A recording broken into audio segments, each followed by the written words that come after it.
Mga kaibigan, kapatid, naramdaman mo na ba ang bigat ng hindi nakikita? Ang gulong na mga hula ay hindi pa magbubukas. Ngayon, sinisikap namin ang nakamamangham, nakakagulat, at kung minsan ay nakakatakot na panitain ni John, ang pangwakas na aklat ng ating sagradong mga banal na kasulatan, paghahayag. Hindi lamang ito isang kwento, ito ay isang roadmap, isang celestial tapestry na pinagtagpi ng mga thread ng pag-asa, babala, at pangwakas na tagumpay. Maglalakbay kami sa paunang pamitain, ang mga mensahe sa 7 simbahan, ang pagbubukas ng mga seal, at marami pa. Ihanda ang inyong sarili, sapagkat ito ay isang paglalakbay sa puso ng kawalang hanggan. Si Juan, na ipinatapon sa Isle of Patmos, isang malungkot na sentinel sa gilid ng mundo, ay nahaharap sa harap ng banal. Isipin ang eksena, ang dagandom ng dagat, ang sigaw ng mga gol, ang bigat ng kanyang pag-iisa at pagkatapos, isang ilaw na nagbulag. Ang isang tini, hindi ng kulob, ngunit ng malalim na autoridad, ay nakikipag-usap sa kanya, na binibigay sa mga salita ni Jeremias Kapitulo 1 versikulo 5, bago kita nabuo sa sinapupunan ay kilala kita, bago kay pinamanak ay iniwalayan kita, hinirang kita bilang isang propeta sa mga bansa. Si John, isang simpleng tao, ay sisingilin ng isang napakalaking gawain, upang isulat ang mga pangitain na natanggap niya at ipadala ito sa 7 simbahan ng Asia Minor. Ang takot ay humawak sa kanya, isang likas na tugon sa laki ng tinanong. Ngunit tiniyak sa kanya ng tini, na nagpapaalala sa kanya ng walang hanggang kalikasan ng Diyos, ako ang Alpha at ang Omega, ang simula at ang wakas, ang may hawak na mga susi ng kamatayan at Hades. Hindi ito isang mabilis na sulyap, ito ay isang banal na mandato. Isang tawag upang magpatutuo sa hindi nagbubukas na drama ng mga edad. Ang kanyang paunang pamitain ay labis na labis, isang kaleidoskopo ng makalangit na imahe, isang sulyap sa mismong puso ng plano ng Diyos. Nakikita niya ang isang marilag na trono, na papaligiran ng 24 na matatanda at isang hanay ng mga makalamit na nilalang, isang eksena ng labis na kamahalan at kapangyarihan. Ang mismong langit ay kumakanta ng isang symphony ng papuri, isang koro ng debosyon at paggalang, isang tunog na sumasalamin sa milenya, na tumatawag sa amin na sumali sa himno ng celestial. Ang bigat ng pamitain na ito ay malalim, isang mapagpakumbabang paalala ng kalawakan ng paglikha at ang kapangyarihan ng makapangyarihan sa lahat.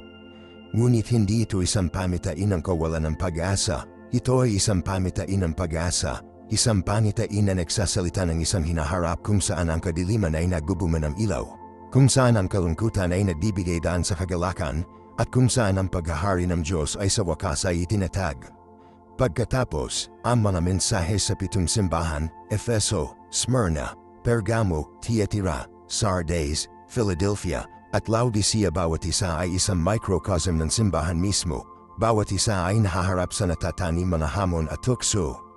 Kay Efeso, isang dating vibrant na simbahan, isang babala laban sa kasiyahan. Kay Smyrna, isang simbahan na nahaharap sa pag-uusing, isang panahon ng walang tigil na suporta. Kay Pergamo, isang simbahan na nakompromiso sa mga makamundong impluensya, isang tawag sa pagsisisi. Ang bawat mensahe ay sumasalamin sa isang walang katapusang kaugnayan, na nagpapaalala sa amin na ang mga pakikibaka at pagtatagumpay ng unang bahagi ng simbahan ay sumasalamin sa ating sariling espiritual na paglalakbay. Hindi sila sinaunang kasaysayan, ang mga ito ay mga aralin sa pamumuhay, isang gabay para sa pag-navigate sa pagiging komplikado ng ating pananampalataya sa modernong mundo. Hindi lamang ito mga salita sa isang pahina, ang mga ito ay nabubuhay na hininga ng banal, gumagabay sa ating mga hakbang, nagpapaliwanag ng ating landas, at pinapalakas ang ating paglutas. Ang bigat ng mga mensahe na ito ay hindi isa sa pagkondena, ngunit ng pagwawasto, isang mapagmahal na kamay ng Ama na gumagabay sa kanyang mga anak pabalik sa tamang landas. Patuloy ang panitain na naglalahad tulad ng isang screw ng kapalaran, na inilalantad ang pagbubukas ng mga seal, bawat isa ay nagbubukas ng isang kabanata sa hindi nagbabago na drama ng kasaysayan. Isang puting kabayo na sumisimbolo ng pananakop, isang nagnininas na pulang kabayo na kumakatawan sa digmaan, isang itim na kabayo, ang wulto ng tagutom, at sa wakas, isang maputlang kabayo, ang masungit na rider ng kamatayan. Ang mga ito ay hindi lamang mga simbolo, ang mga ito ay makapangyarihang mga imahe, na sumasalamin sa mga katotohanan ng pagdurusa ng tao, ang mga kahihinat na ng kasalanan, at ang walang tigil na marcha ng oras. Ngunit kahit nasa gitna ng mga pagsubok na ito, ang isang panahon ng pag-asa ay nananatili, isang paalala na kahit nasa harap ng kahirapan, ang pag-ibig ng Diyos ay nagtitiis, isang beacon sa bagyo, isang panahon ng pagtubos. Ang pag-unveil ng mga seal ay sinusundan ng tunog ng mga trompeta. Ang bawat pagsabog ay nagpapahiwatig ng isang bagong sakuna, isang sariwang alon ng pagdurusa sa lupa. Isipin ang eksena, ang lupa ay nanininig, ang mga bundok na gumuho, ang dagat na kumukulo, mga bituin na bumabagsak tulad ng ulan, isang kosmiko na bali ng pagkawasa, isang nakasisindak na paningin ng banal na paghuhusga. Gayunpaman, kahit nasa loob ng magulong sayaw na ito ng pagkawasak, mayroong isang malalim na pakiramdam ng pagkakasunod-sunod, isang banal na koreografiya na nagpapakita ng masalimuot na mga gawa ng plano ng Diyos. Hindi ito mga random na kilos ng karahasan, mainat silang nag-orkestra ng mga kaganapan. Ang bawat isa ay naghahatid ng isang tiyak na layunin sa hindi nagbubuklod na drama ng pagtubos. Ang mga ito ay isang napakalaking paalala ng pagkasira ng ating pag-iral, isang tawag sa pagsisisi, isang pakiusap na tumalikod sa landas ng pag-awasap at yakapin ang landas ng katwiran. Pagkatapos ay dumating ang babaeng nakasuot ng araw, isang kahanahanang simbolo ng simbahan, inuusig ngunit matagumpay, isang bika ng pag-asa sa gitna ng bagyo. Siya ay hinahabol ng isang dragon, isang malakas na representasyon ni Satanas, ang sinaunang kaaway, ang kalaban na naglalayong sirain ang nilikha ng Diyos. Ang kosmikong pakikibaka sa pagitan ng mabuti at masama ay nagbukas bago ang mga mata ni John, isang dramatikong paglalarawan ng patuloy na salumatan sa pagitan ng ilaw at kadiliman, isang labanan na naganap mula noong madaling araw ng oras at magpapatuloy hanggang sa huling tagumpay ni Kristo. Ang imahe ay malalim na makasagisag, na kumakatawan sa walang hanggang pakikibaka ng pananampalataya laban sa kahirapan, ang patuloy na labanan sa pagitan ng pag-asa at kawalan ng pag-asa, ang walang tigil na pagpapasya ng simbahan na magtiyaga sa harap ng labis na mga logro. Ito ay isang paalala na ang ating sariling espiritual na paglalakbay ay madalas na minarkahan ng mga katulad na pakikibaka, sa pamamagitan ng mga sandali ng matinding pag-uusig at walang tigil na pagsalumak. Ang pagbagsak ng Babylonia ay sumusunod, isang malakas na talinghaga para sa tunay na pagkatalo ng kasamaan. Ang Babylon, na kumakatawan sa mga puwersa ng kasamaan, ang mga sistema ng pang-aapi, ang mga istruktura ng kawalan ng katarungan, lahat ng ito ay nakatakdang mahulog. Ito ay isang mensahe ng pag-asa, isang pangako ng pagpapalaya, isang testamento sa tunay na tagumpay ng mabuti sa kasamahan. Ito ay isang paalala na kahit na ang pinakatilo walang talo na mga puwersa ng kadiliman ay sa huli ay mahina, na kahit na ang pinakamalalim na mga sistema ng katiwalian ay nakalaan upang gumuho at mahulog. Ang pamitain na ito ay nagbibigay sa amin ng lakas ng loob, at tiyaga sa ating sariling mga laban-laban sa kawalan ng katarungan at pang-aapi. Alam na sa huli, ang katotohanan ay mananaig, ang hustisya ay ihahain, at ang katwiran ay magtagumpay. Ang pagbagsak ng Babylonia ay hindi lamang isang makasaysayang kaganapan, ito ay isang espiritual na pangako, isang garantiya ng panghuli tagumpay, isang bika ng pag-asa na nagminimin ng maliwanag sa pinakamadilim na gabi. Ang eksena ay nagbinta ng isang matingkad na larawan ng pangwahas na paghuhusga, isang oras ng pagbilang, isang araw na ang bawat lihim ay hayag, ang bawat gawa ay hahatulan, at ang bawat kaluluwa ay isa sa alang-alang. Hindi ito isang mensahe ng takot, ngunit ng pananagutan, isang paalala na ang ating mga aksyon ay may mga kahihinatnan, na mahalaga ang ating mga pagpipilian, at sa huli ay gaganapin tayo na responsable para sa mga buhay na nabuhay natin. At sa gayon, ang panitain ay nagpapatuloy, na naglalabas bago ang mga mata ni John, isang tapestry na pinagtagpi ng mga thread ng pag-asa at kawalan ng pag-asa, pagtatagumpay at trahedya. Nakikita natin ang 1,000 taon ng kapayapaan, ang 1,000 taon, isang panahon ng walang kapares na katahimikan at pagkakaisa, isang gimintuang edad kung saan ang katwiran ay naghahari ng katastasan, kung saan ang hustisya ay nanaig, at kung saan ang lupa ay sa wakas ay nasa kapayapaan. Isipin ito, isang mundo na walang bayad mula sa mga pagkasira ng digmaan. Isang mundo kung saan ang karahasan ay hindi kilala, isang mundo kung saan ang pag-ibig at pakikiramay ay ang mga gabay na prinsipyo ng pakikipag-ugnayan ng tao. Ito ay hindi lamang isang kamanghamanhang panaginip, ngunit isang panako, isang sulyap sa isang hinaharap kung saan ang kalooban ng Diyos ay sa wakas ay ginagawa sa mundo tulad ng nasa langit. Ang 1,000 taon na ito ay isang balakas na simbolo ng panghuli pagpapanumbalik, isang pagpapanumbalik ng lahat ng mga bagay, isang pagpapagaling ng mga sugat ng nakaraan, isang pagkakasundo sa pagitan ng Diyos at sangkatauhan. Ngunit ang panahon ito ng kapayapaan ay hindi walang mga hamon. Ang dragon, kailanman mapagbantay, kailanman tuso, ay nananatiling isang nakagagalit na banta, isang palading paalala na ang labanan sa pagitan ng mabuti at kasamaan ay hindi tunay na natapos. Siya ay nakatali, ngunit hindi nawasa, ang kanyang kapangyarihan ay nabawasan ngunit hindi napapatay.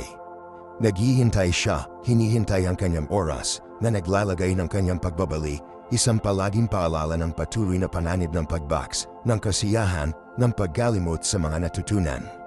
Ang patuloy na pagkakaroon ng kaaway, kahit na sa panahon ng walang kapares na kapayapaan, ay nagtutulong sa atin ang kahalagahan ng pagbabantay, ang pananailangan ng natitirang alerto, ang pananailangan na patuloy na magbantay laban sa hindi mapaniniwalaan na mga bulong ng tukso. Kahit nasa gitna ng paraiso, dapat tayong manatiling maingat, sapagkat ang kaaway ay palaging naghahanap ng isang pagkakataon upang magrasik ng pagtatalo at paggawasa. Ang pangwakas na pag-uusga pagkatapos ay sumusunod, isang eksena ng nakamamanghang intensity at malalim na kabuluhan. Ang mga patay ay itinaas, binuksan ang mga libro, at ang bawat kaluluwa ay hinuhusgahan ayon sa mga gawa nito. Hindi ito isang sandali ng di makatwirang parusa, ngunit isang sandali ng perpektong justisya, isang sandali kung saan ang bawat kilos, bawat pag-iisip, ang bawat hangarin ay timbangin sa mga kaliskis ng banal na katwiran. Ito ay isang matibay na paalala tungkol sa kahalagahan ng pamumuhay ng isang integridad, ng pagsusumikap para sa katwiran, na naghahanap ng hustisya at pakikiramay sa lahat ng ating pakikitungo. Binibigyan din ng eksena ang malalim na mga kahihinatnan ng ating mga pagpipilian, ang tunay na pananagutan para sa ating mga aksyon, at ang hindi maiiwasang katotohanan na tatayo tayo sa lahat ng araw bago ang paghatol ng upuan ni Kristo. Ito ay isang tawag upang mabuhay araw-araw na may layunin, na may hangarin, na may kamalayan ng walang hanggang implikasyon ng aming mga pagpipilian. Hindi ito isang tawag sa tahod, ngunit isang tawag sa responsibilidad, isang tawag upang mabuhay ng isang buhay na karapat-dapat sa biyaya at awa na malayang ibinigay. Ang panitain ay hindi nagtatapos doon, siyempre, ngunit patuloy na magbubukas, pagpipinta ng isang larawan ng isang bagong langit at isang bagong lupa, isang mundo na nagbago, isang mundo na naibali, isang mundo na ginawang buo. Ito ang pangwakas na pangako, ang pangwakas na pag-asa, ang tunay na patutunguhan ng ating pananampalataya. Ang isang mundo na lampas sa ating mga ligaw na panarap, isang katotohanan na lumilipas sa ating kasalukuyang pag-unawa, isang hinaharap na nagbibigay inspirasyon sa atin na magtiyaga, magtiis, upang manatiling tapat, kahit nasa gitna ng kadiliman at kawalan ng pag-asa. Ito ay isang paalala na kahit nasa harap ng labis na mga logro, ang pag-asa ay nananatili, nagtitiis si faith, at ang panghuli tagumpay ng kabutihan sa kasamaan ay tiniyak. Ang panitain ng isang bagong langit at isang bagong lupa ay hindi isang static na imahe, isang nagyelo na sandali sa oras. Ito ay isang pabago-bago, humuhusbong na tanawin, na patuloy na naglalahad, nagbubunyag ng mga bagong kababalaghan at mas malalim na kahulugan sa bawat sandali.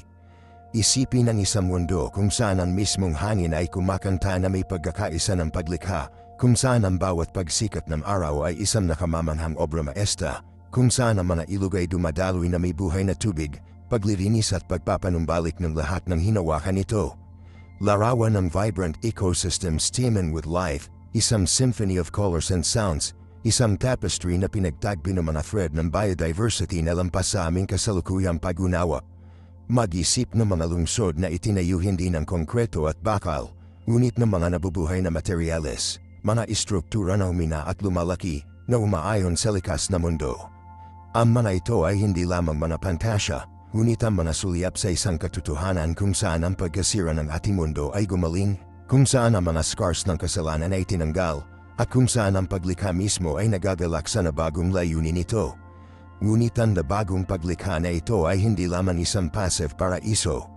Ito ay isang mundo ng aktibong pakikilaho, Isang mundo kung saan ang bawat individual ay may mahalagang papel sa patuloy na paglalahad ng plano ng Diyos.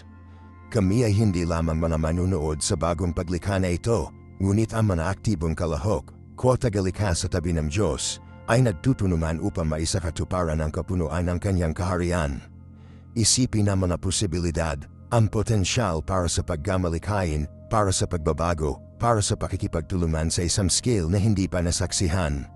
Isipin ang mga pagsulong sa agham, sining, at teknolohiya, lahat ay hinihimok ng isang pag-ibig sa Diyos at isang pagnanais na maglingkod sa sangkatauhan.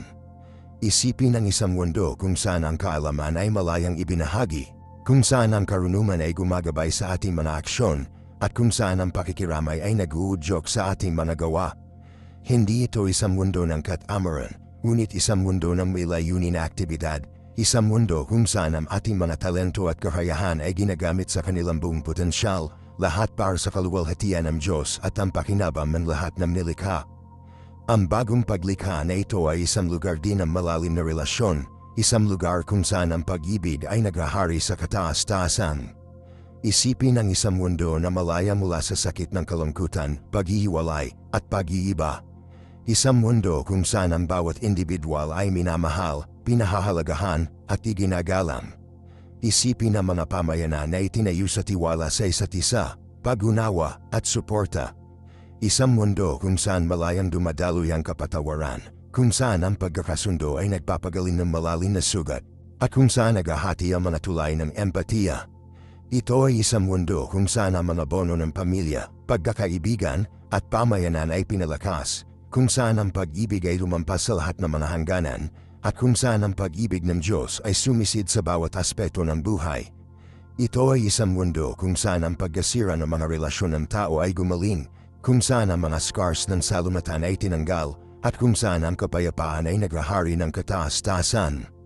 Ito ay isang pangitain na nagbibigay inspirasyon sa atin na magtrabaho patungo sa isang mas mahusay na mundo, kahit ngayon, sa ating kasalukuyang katotohanan. Ang paglalakbay patungo sa hinaharap na ito ay hindi walang mga hadlang, mga hamon nito, mga pagsubok nito.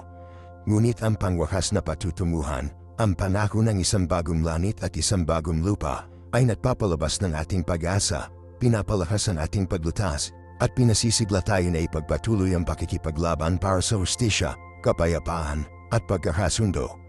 Ang pangitain ay isang beacon, gumagabay sa amin sa kadiliman, nag-iilaw sa landas, at nagpapaalala sa amin ng panghuli tagumpay na naghihintay.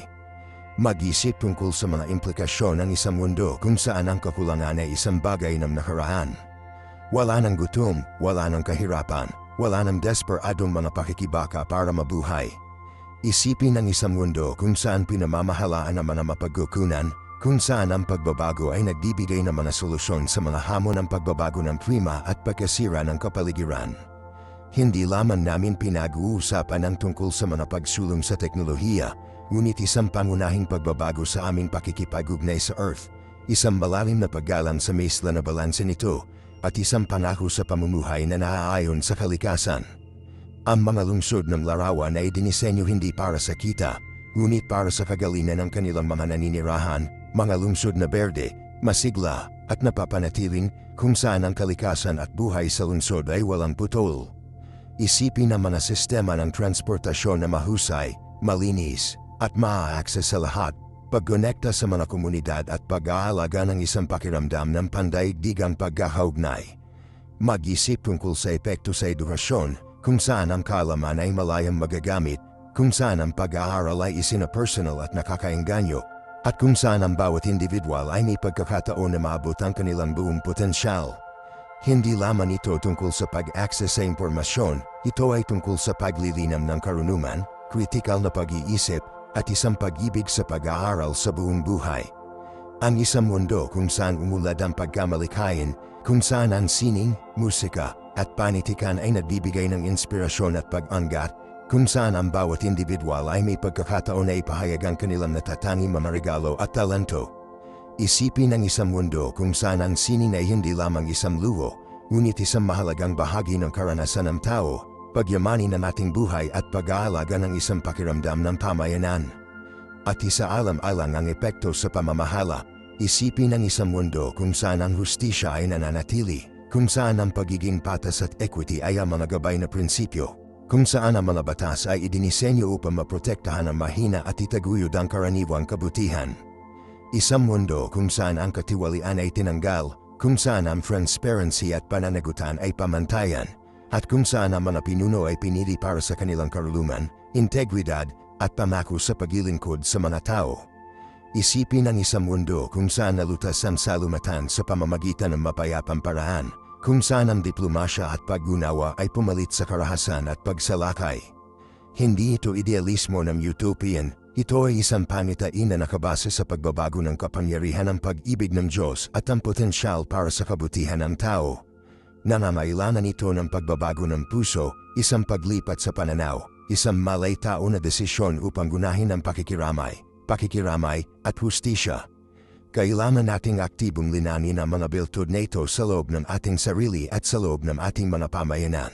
Nagtutunuman upang makabuo ng isang mundo na sumasalamin sa mga halaga ng kaharian ng Diyos. Ang paglalakbay ay mahaba at mapaghamong, nananamailaman ng dedikasyon, tiyaga, at walang tigil na pananampalataya. Ngunit ang pangako ng isang bagong nilikha, isang mundo kung saan ang hustisya, kapayapaan, at pag-ibig na naghahari ng kataastasan ay isang malakas na motivator, isang beacon ng pag-asa na gagabay sa atin maging sa harap ng kahirapan. Ang pangitain na ito ay hindi lamang isang pag-asa sa hinaharap, ito ay isang kasalukuyang kahalagahan, isang tawag sa pagkilos na hinihingi ang aming agarang pansin at matagal na pangako. Dapat nating aktibong lumahok sa paglikha ng bagong mundo mito, hindi bilang pasibo na tagamasid, ngunit bilang mga tagalikha ng Diyos, na nagtutunuman upang maisakatuparan ang kapunuan ng kanyang kaharian sa mundo. Nangangailangan ito ng isang radical na reimagining ng aming mga istrukturang panlipunan, ating mga sistemang panekonomiya, at ating personal na buhay. Hinihiling nito ang isang malalim na pagsisiyasat, isang pagbayad na harapin ang ating sariling mga biases at paggiling, at isang pangako sa pamumuhay ng integridad, pakikiramay, at serbisyo. Mas malalim tayo sa radical na reimagining na ito, isaalang-alang ang aming mga sistemang panekonomiya. Isipin ang isang mundo kung saan ang kaunlaran ng ekonomiya ay hindi lamang pribilehyo ng ilan, ngunit isang ibinahaging benepisyo para sa lahat. Ang isang mundo kung saan ang pagtugis ng kita ay hindi dumating sa gastos ng dignidad ng tao o pagpapanatili ng kapaligiran. Kailangan nating ilipat sa kabila ng isang purong materialistikong pananaw sa mundo, isa na sumusukat sa tagumpay lamang sa mga tuntunin ng pakinabang sa pananalapi. Sa halip, kailangan natin yakapin ang isang mas holistic na diskarte, isa na pinahahalagahan ang kagalingan ng tao, panamasiwa sa kapaligiran, at hustisya sa lipunan bilang pantay na malagang sangkap ng kaunlaran ng ekonomiya. Namamahulugan ito na hamon ang naninibabaw na salaysay ng walang katapusang paglaki at pagkonsumo, na kinikilala ang likas na mga limitasyon ng mga mapagkukunan ng ating planeta at ang pananailangan para sa napapanatiling kasanayan. Ito ay nagsasangkot ng paglikha ng mga sistemang pang-ekonomiya na unahin ang pagiging patas, equity, at pagkakataon para sa lahat. Tinitiyak na ang bawat isa ay may access sa mga mapagkukunan na kailangan nilang umunlad. Maaaring kasangkot ito sa paggalugad ng mga alternatibong modelo ng pang-ekonomiya, tulad ng mga kooperatiba na negosyo, mga negosyong panlipunan, at pagbabahagi ng mga ekonomiya, na unahin ang kagalingan ng komunidad sa pag-maximize ng individual.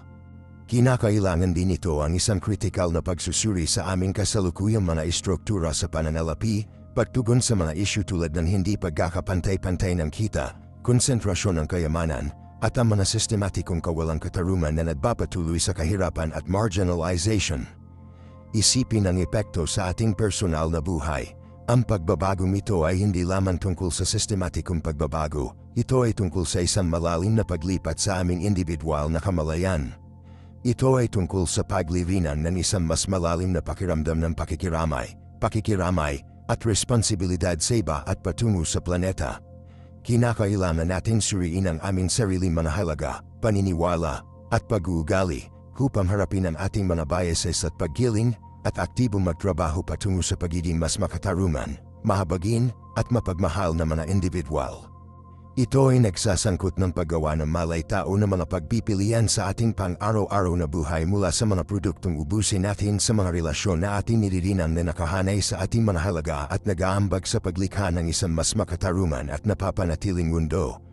Nangangahulugan ito na unahin ang mga makabuluhang ugnayan sa mga material na pag-aari, naghahanap ng mga karanasan sa akumulasyon, at pag-aalaga ng isang pakiramdam ng pamayanan at pag-aari. Ito ay tungkol sa pamumuhay ng buhay ng layunin at hangarin na nag-aambag sa amin na tatanim mga regalo at talento sa pagpapabuti ng mundo. Ito ay tungkol sa pagyakap sa pagiging simple, pasasalamat, at pag-iisip, paghahanap ng kagalakan at katuparan sa paglalakbay kaysa sa pagtuon lamang sa patutunguhan. Hindi ito tungkol sa pagtanggi sa sarili o asceticism, ngunit tungkol sa isang malay-tao na paglilipat sa mga prioridad. Isang muling pagsusuri sa kung ano ang tunay na mahalaga sa buhay. Ito ay tungkol sa paglilinan ng panloob na kapayapaan at kasiyahan, paghahanap ng kagalakan sa paglilingkod sa iba, at pamumuhay na naaayon sa likas na mundo. Mahalaga ang personal na pagbabago nito kung kolektibong lumikha tayo ng mundo na ating inisip. Ito ang pundasyon kung saan maaaring maitayo ang isang tunay na makataruman at napapanatiling lipunan. Ang pagbabago ay nagsisimula sa loob ng bawat isa sa atin. Ito ay isang tuloy-tuloy na proseso ng paglago, pag-aaral, at pagmuni-muni sa sarili, isang panghabang buhay na pangako sa pagiging pinakamahusay na mga bersyon ng ating sarili at nag-aambag sa pagpapabuti ng mundo sa paligid natin. Ang paglalakbay na ito ay walang alinlangan na magkaroon ng mga hamon. Magkakaroon ng mga pag-aalsa, pagkabigo, at mga sandali ng pag-aalinlanan. Ngunit ang pangitain ng isang mundo na binago ng pag-ibig ng Diyos, isang mundo kung saan ang hustisya, kapayapaan, at pag-ibig ay naghahari ng kataas-taasan, ay isang malakas na motivator, isang beacon ng pag-asa na gagabay sa atin, maging sa harap ng kahirapan. Hindi tayo nag-iisa sa pagsusumikap na ito, kami ay bahagi ng isang mas malaking pamayanan, isang pandaigdigang kilusan ng mga taong nagtutunuman upang makabuo ng isang mas mahusay na hinaharap. Yakapin natin ang paglalakbay na ito ng may katapanan, pananampalataya, at walang tigil na pag-asa. At tandaan, hindi ito tungkol sa pagiging perpekto, tungkol ito sa pagunlad. Lahat tayo ay may kamalian na tao, madaling kapitan ng mga pagkakamali at pagkukulang. Ang susi ay upang malaman mula sa ating mga pagkakamali, kilalanin ang ating mga pagkadilim, at upang magsikap na gumawa ng mas mahusay sa bawat araw. Huwag masiraan ang loob ng mga pag-aalsa, tingnan naman ito bilang mga pagkakataon para sa paglaki at pag-aaral. Yakapin ang proseso ng pagiging, kinikilala na ito ay isang panghabang buhay na paglalakbay, hindi isang patutunguhan. Isipin ito tulad ng pag-aalaga ng isang hardin. Hindi mo inaasahan ang perpektong bulaklak magdamag, inaalagaan mo ang mga halaman, tinanggal ang hindi ka nais-nais na paglaki, at matiyagang maghintay para lumitaw ang mga bulaklak. Katulad nito, ang pag-irinan ng isang mas makataruman at mahabagin na sarili ay tumatagal ng oras, pagsisikap, at pare-pareho ang pansin. Nangangailangan ito ng kamalayan sa sarili, pakikiramay sa sarili, at isang pagbayad na harapin ang ating sariling mga anino. Lahat tayo ay may mga lugar kung saan maaari nating pagbutiin, mga lugar kung saan tayo ay hindi may kakaila sa ating mga mithiin. Ang hamon ay upang makilala ang mga lugar na ito at masigasig na gumana patungo sa positibong pagbabago. Maaari itong kasangkot sa paghahanap ng mga mapagkukunan tulad ng mga libro, workshop, o mentor upang suportahan ang aming paglaki. Maaaring kasangkot ito sa pagsali sa mga kasanayan tulad ng pagmumuni-muni o pag-iisip upang linanin ang kamalayan sa sarili at regulasyon sa emosyonal. Maaari rin itong kasangkot sa aktibong naghahanap ng mga pagkakataon upang maglingkod sa iba, mag-ambag sa aming mga komunidad, at gumawa ng isang positibong epekto sa mundo. Isaalang-alang ang pagboluntaryo ng iyong oras sa isang kadahilanan na nagmamalasakit ka, nag-donate sa isang kawanggawa na nakahanay sa iyong mga halaga, o nag-aalok lamang ng isang tulong na kamay sa isang nananailanan. Ang mga gawain ito ng serbisyo ay hindi lamang nakikinabang sa iba ngunit nagpayaman din sa ating sariling buhay na nagpapasulong ng mas malalim na pakiramdam ng layunin at koneksyon. Alalahanin ang epekto ng ripple ng aming mga aksyon. Ang isang solong gawa ng kabaitan ay maaaring magbigay ng inspirasyon sa iba na gawin ang pareho, na lumilika ng isang ripple ng pakikiramay na kumakalat sa buong ating mga komunidad at higit pa. Sikapin nating maging ripple na yun, ang catalyst para sa positibong pagbabago sa mundo. Lumikha tayo ng isang kilusan, isang kolektibong kamalayan na nakatuon sa paghahabag, katarungan at pag-ibig. Nangangailangan ito ng lakas ng loob, isang pagbayad na lumakad sa labas ng aming mga zone ng ginhawa, at isang panako sa paghamon sa status quo.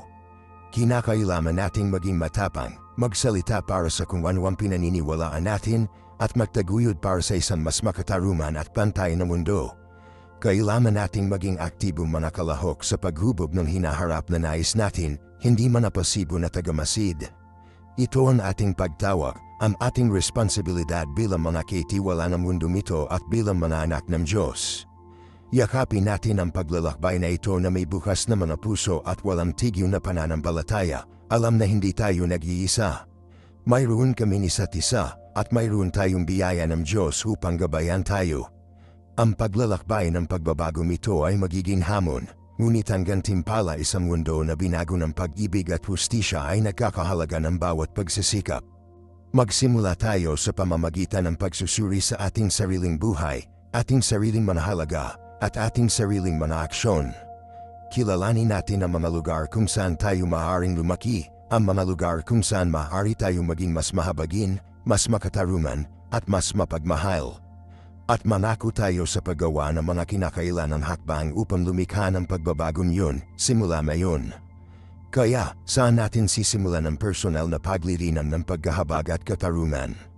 Hindi ito isang grand, sweeping gesture, ito ay isang serye ng maliit, sinasadyang mga pagpipilian. Isipin ang iyong pang-araw-araw na pakikipag-ugnay. Nag-aalok ka ba ng isang tunay na ngiti sa barista? Hawak mo ba ang pintuan para sa isang tao na hihirapan sa mga pakete? Matiyagang nakikinig ka ba sa isang kaibigan na nag-ventim, nang hindi nakakagambala o nag-aalok ng hindi hinihinimpayo? Ang mga tila hindi gaanong mahalagang pagkilos ay ang mga blok ng gusali ng isang mas mahabagi na mundo. Sila ang mga buto na itinatanim natin sa mayabong na lupa ng ating pang-araw-araw na buhay. At tulad ng isang hardinero ay may kaugaliang mga halaman, dapat nating alagaan ang mga gawain nito ng kabaitan na nagpapahintulot sa kanila na lumago at umunlad. Isaalang-alang ang iyong mga gawi sa pagkonsumo, saan pupunta ang iyong pera, sinusuportahan mo ba ang mga negosyo na nakahanay sa iyong manahalaga mga kumpanya na unahin ang patas na sahod, napapanatiling kasanayan, at etikal na sorsen. Ang aming kapangyarihan sa pagbili ay isang makapangyarihang tool para sa pagbabago sa lipunan. Sa pamamagitan ng pagbili upang suportahan ang mga negosyo na unahin ang mga etikal at sustainable na kasanayan, aktibo kami nakikilahok sa paglikha ng isang mas makatarungang mundo. Ito ay isang maliit na kilos, ngunit pinarami ng milyon-milyon, ito ay nagiging isang malakas na puwersa. Isipin ang iyong pakikipag-ugnayan sa mga isyong panlipunan at pampolitika. Nabatid ka ba tungkol sa mga hamon na kinakaharap ng iyong pamayanan at mundo? Nakikipag-ugnay ka ba sa magalang na pag-uusap sa mga may magkakaibang mga pananaw? Ang pag-unawa sa iba't ibang mga pananaw ay mahalaga para sa pagpapalakas ng empatiya at paghahanap ng karaniwang batayan. Tandaan, kahit na hindi tayo samasan-ayon, maaari tayong magsikap para sa paggalang at pag-unawa sa isa't isa. Maaari tayong matuto mula sa mga karanasan at pananaw ng bawat isa, kahit na hindi tayo palaging samasan-ayon. Hindi ito tungkol sa pagiging perpekto, ito ay tungkol sa pagsusumika para sa pagunlad. Gagawa tayo ng mga pagkakamali, mababawas tayo sa ating mga mithiin, ngunit okay lang yan. Ang paglalakbay patungo sa isang mas mahabagin at ang sarili lamang ay isang panghabang buhay na proseso, hindi isang patutunguhan. Ito ay tungkol sa pag-aaral mula sa ating mga pagkakamali, pagpapatawad sa ating sarili, at patuloy na pagsisikap para sa pagpapabuti. Ito ay tungkol sa pagyakap sa di kasakdalan at pagkilala na lahat tayo ay gumagana sa pagunlad. Alalahanin ang kahalagahan ng panangalaga sa sarili sa paglalakbay na ito. Hindi kami maaaring ibuhos mula sa isang walang laman na tasa. Hunahin ang iyong pisikal at mental na kagalingan. Gumawa ng oras para sa mga aktibidad na nagpapalusok sa iyong kaluluwa kung ginugugol ba ito ng oras sa kalikasan, makisali sa mga malikhaing hanarin, o pagkonekta sa mga mahal sa buhay. Ang isang malusog at balanseng sarili ay mas mahusay na kagamitan upang linangin ang pakikiramay at hustisya sa mundo. Mahalaga rin ang pakikiramay sa sarili. Maging mabait sa iyong sarili, patawarin ang iyong sarili sa iyong mga pagkukulang, at ipagdiwan ang iyong mga tagumpay, kahit gaano kaliit. At sa wakas, tandaan ang kapangyarihan ng pamayanan. Hindi tayo nag-iisa sa paglalakbay na ito. Palibutan ang iyong sarili sa mga taong nagbibigay ng inspirasyon sa iyo, nahamon sa iyo, at kung sino ang sumusuporta sa iyo. Maghanap ng isang pamayanan na nagbabahagi ng iyong mga halaga at ang iyong pangako sa paglikha ng isang mas makataruman at mahabagin na mundo. Ibahagi ang iyong mga karanasan, alamin mula sa iba, at suportahan ang bawat isa sa iyong mga pagsisikap. Ang kolektibong pagsisikap na ito, ang ibinahaging paglalakbay na ito, ay magpapalakas ng ating epekto at mapanatili ang ating pangako sa paglikha ng mundo na ating inisip. Hindi ito isang solo na misyon, ito ay isang kolektibong pagsisikap na nangangailangan ng pakikipagtulungan, pag-unawa, at suporta sa isa't isa. Maglakad tayo ng landas na ito. Ngayon, mas malalim natin ang konsepto ng pakikipag-ugnayan sa komunidad. Mag-isip tungkol sa mga tiyak na issue na lubos na sumasalamin sa iyo. Ito ba ay proteksyon sa kapaligiran? Marahil ito ay nagsusulong para sa abot kayang pabahay sa iyong lungsod, o pakikipaglaban para sa reforma sa hustisya sa lipunan sa isang pambansang antas.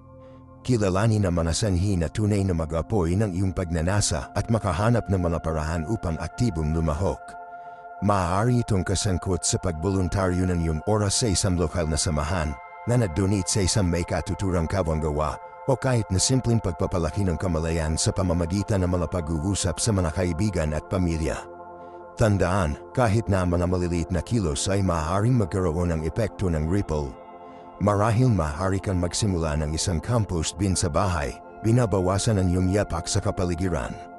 Marahil maaari kang mag-ayos ng isang paglilinis ng kapitbahayan, pagandahin ang iyong komunidad at pag-aalaga ng isang pakiramdam ng ibinahaging responsibilidad. O maaari kang sumulat ng isang liham sa iyong mga nahalal na opisyal, na nagpapahayag ng iyong mga alalahanin at nagsusulong para sa pagbabago.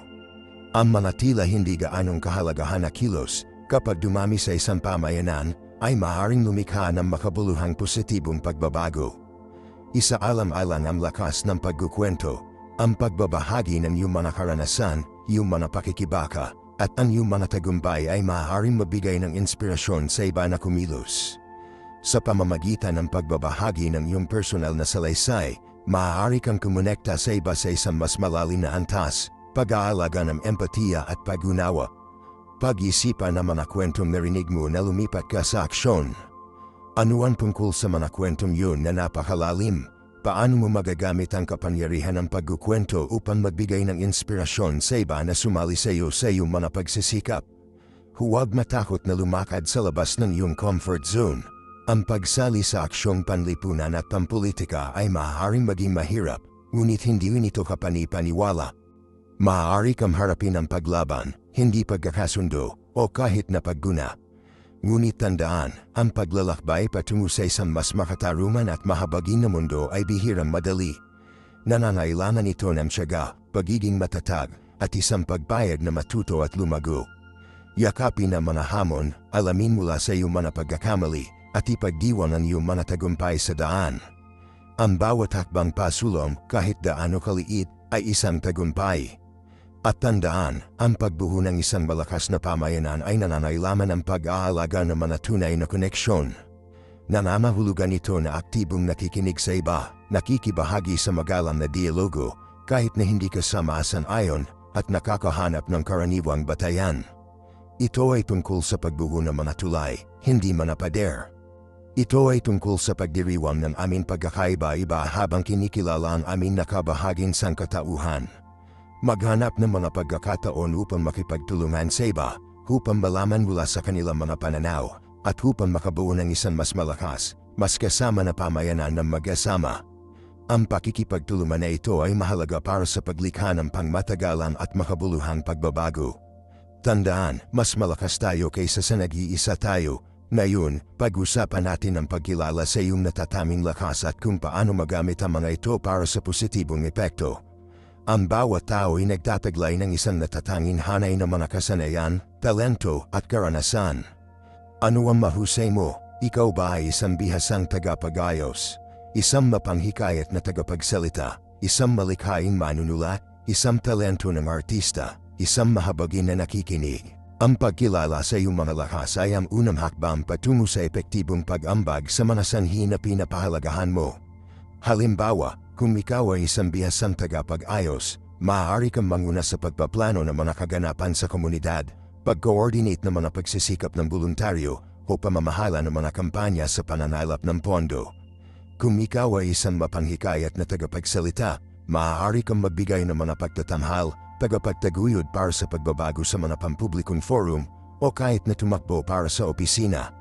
Kung ikaw ay isang malikhaing manunulat, maaari mong gamitin ang iyong mga kasanayan upang magsulat ng mga nakakahimok na artikulo, mga post sa blog, o nilalaman ng social media upang madagdagan ang kamalayan tungkol sa mga mahalagang issue. Kung ikaw ay isang mahuhusay na artista, maaari kang lumikha ng likhang sining upang magbigay ng inspirasyon at turuan ang iba, o gamitin ang iyong sining upang makalakam ng pondo para sa isang karapat-dapat na dahilan. At kung ikaw ay isang mahabagin na tagapakinig, maaari kang mag-alok ng suporta at gabay sa mga nangangailangan, pag-aalaga ng isang pakiramdam ng pamayanan at pag-aari. Huwag maliitin ang kapangyarihan ng iyong mga individual na kasanayan. Kahit na tila maliit na talento ay maaaring gumawa ng isang makabuluhang pagkakaiba. Marahil ikaw ay isang bihasang panadiro at maaaring mag-ayos ng isang pagdibenta ng bake upang makalakam ng pera para sa isang lokal na kawanggawa. Siguro ikaw ay isang talento ng hardinero at maaaring lumikha ng isang hardin ng komunidad upang magbigay ng sariwang ani sa mga nangangailangan. O marahil ikaw ay isang bihasang music hero at maaaring mag-ayos ng isang konsyerto upang madagdagan ang kamalayan tungkol sa isang issue sa lipunan. Ang mga posibilidad ay walang katapusan. Ang susi ay upang makilala ang iyong mga lakas at makahanap ng mga malikhaing paraan upang magamit ang mga ito para sa higit na kabutihan. Isipin ang tungkol sa iyong mga nakaraang karanasan. Anong mga hamon ang iyong napagtagumpayan? Anong mga aralin ang natutunan mo? Ang mga karanasan na ito ay humuhubog sa iyo sa taong naroon mo ngayon, na nagbibigay sa iyo ng mahalagang mga kasanayan at pananaw na maaari ka na ngayong mag-apply sa iyong pakikipag-ugnayan sa lipunan at pampolitika. Pagnilayan ang iyong mga nakaraang tagumpay at pagkabigo. Ano ang nagtrabaho ng maayos? Ano ang magagawa mo ng iba? Ang pagmuni-muni sa sarili ay mahalaga para sa patuloy na paglaki at pagpapabuti. Sa pamamagitan ng pag-aaral mula sa iyong mga nakaraang karanasan, maaari kang maging isang mas epektibo at nakakaapekto na tagapagtaguyod para sa mga kadahilanan na pinaniniwalaan mo. Tandaan, ang iyong paglalakbay ay isang tuloy-tuloy na proseso ng pag-aaral at paglaki. Yakapin ang mga hamon, alamin mula sa iyong mga pagkakamali, at ipagdiwang ang iyong mga tagumpay sa daan. Ang bawat hakbang na iyong gagawin, kahit gaano kaliit, ay mas malapit ka sa iyong mga layunin. Kaya, anong mga natatanging lakas ang iyong may leverage upang makagawa ng pagkakaiba? Upang sumisid ng mas malalim sa mga estratehiya na ito at matuklasan ang maraming mga paraan upang ma-channel ang iyong mga hilig sa positibong aksyon, mag-subscribe sa channel, buhayin ang mga abiso upang hindi ka makalitaan, at siguraduhin suriin ang aking susunod na video sa mga epektibong pamamaraan ng advokasya. Hanggang sa pagkatapos, patuloy na gumawa ng pagkakaiba, at makikita kita sa susunod. See you ngayon, ito ay si Marco.